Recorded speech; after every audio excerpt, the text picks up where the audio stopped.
السلام علیکم ناظرین، ایم پی کرنٹ نیوز میں آپ سبھی کا خیر مقدم کرتا ہوں۔ خبروں کے ساتھ میں سید احمد علی۔ آئیے ناظرین دیکھتے ہیں سب سے پہلی اسرائیل اور حماس کی جنگ پر بڑھتی ہوئی کشیدگی اور فلسطینی علاقے پر دراندازی کی اطلاعات کے درمیان لبنان میں مقیم حزب اللہ کے سربراہ سید حسن نصر اللہ نے حماس کے نائب صدر صالح العروری اور اسلامی جہاد کے سربراہ زیاد ڈال سے ملاقات کی۔ بیروت میں حزب اللہ کے المنار ٹی وی کے مطابق تینوں نے غزہ میں مزاحمت کے ذریعے حقیقی فتح حاصل کرنے کے لیے اپنے مزید اقدامات پر تبادلہ خیال کیا۔ ملاقات کے بعد ایک مختصر بیان میں ان قائدین نے غزہ اور فلسطین میں مزاحمت کے لیے حقیقی فتح حاصل کرنے اور اسرائیل کی غزہ اور مغربی کنارے میں ہمارے مظلوم اور ثابت قدم لوگوں کے خلاف غدار اور وحشیانہ جارحیت کو روکنے کے لیے طریقوں پر تبادلہ خیال کیا گیا۔ غزہ کے عوام کے لیے حالات انتہائی شفاف رخ اختیار کر گئے اور اب یہ منظر دیکھنے والوں کے دل چرانے لگے ہیں۔ ہسپتالوں میں غمناک مناظر اور بمباری میں جان کھو دینے والوں کو الوداع کرنے والوں کے جذبات بے قابو ہو گئے۔ ایک فلسطینی صدمے میں یہ کہتے ہوئے بے ہوش ہو گیا کہ بچے کو کیسے بتاؤں کہ اس کی ماں اور باپ نہیں رہے۔ بیٹی کی میت پر ایک باپ نے کہا کہ مجھے بھی اس کے ساتھ دفن کر دو۔ فلسطینی بچے سڑک پر بچھی لاشوں میں ایک ایک کر کے اپنے پیاروں کو ڈھونڈتا رہا اور کمسن بچے نے روتے ہوئے اپنے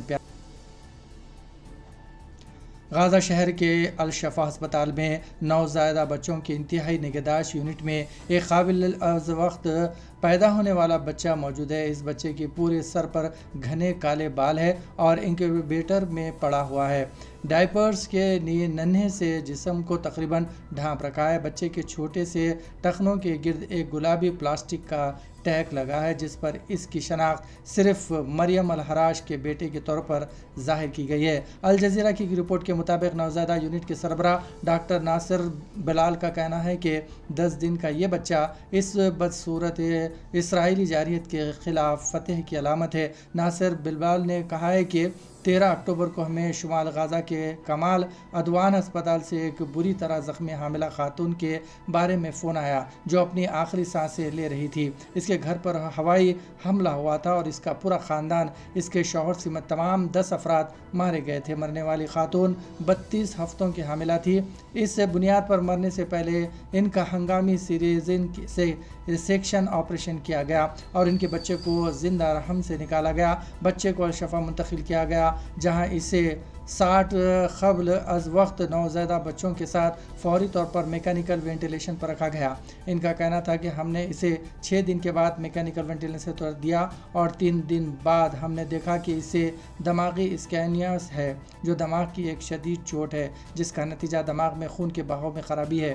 یہ اس کے ماں کے پیدا ہونے سے پہلے ہی مرنے کا نتیجہ ہے۔ قبل از یہ وقت پیدا ہونے والا مریم الحراش کا بیٹا جس کا پورا خاندان 13 اکتوبر کو گھر پر ہوئے اسرائیلی فضائی حملے میں مارا گیا تھا۔ کوئی رشتہ دار بچے کا دعویٰ کرنے نہیں آیا لیکن صرف بلبلال اور فلسطین میں حماس کے قید سے رہا 85 سالہ اسرائیلی خاتون نے حماس کے حسن سلوک کی تعریف کی اور کہا کہ قید کے دوران حماس کے ارکان کا رویہ دوستانہ رہا اور انہوں نے تمام ضروریات کا خیال رکھا۔ بین الاقوامی میڈیا رپورٹس کے مطابق پیر کی رات حماس کی جانب سے رہا کیے گئے 2 قیدیوں میں سے ایک 85 سالہ اسرائیلی خاتون ایلشینا نے بتایا کہ انہیں اغوا کے دوران مارا گیا لیکن قید کے دوران ان کے ساتھ اچھا سلوک کیا گیا۔ انہوں نے بتایا کہ اس کے اغوا کنندگان نے انہیں غزہ لے گئے اور پھر انہیں گیلی زمین پر کئی کلومیٹر پیدل چل کر سرنگوں کے نیٹ ورک تک پہنچنے پر مجبور کیا جو مکڑی کے جالے کی طرح دکھائی دیتے تھے۔ ان کا کہنا تھا کہ لڑکوں نے ان پر راستے میں تشدد کیا لیکن انہیں اور 4 افراد کو ایک کمرے میں لے جانے کے بعد اچھا سلوک کیا گیا۔ وہاں سب کو ادویات سمیت طبی امداد فراہم کی گئی۔ اسرائیل خاتون کا کہنا تھا کہ حفاظت پر مامور لوگوں نے انہیں بتایا کہ وہ لوگ قرآن پر یقین رکھتے ہیں اور انہیں کوئی نقصان نہیں پہنچائے گا۔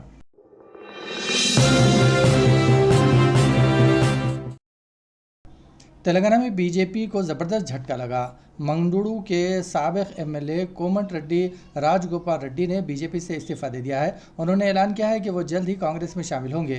راج گوپال ریڈی نے اس سلسلے میں ایک بیان جاری کیا۔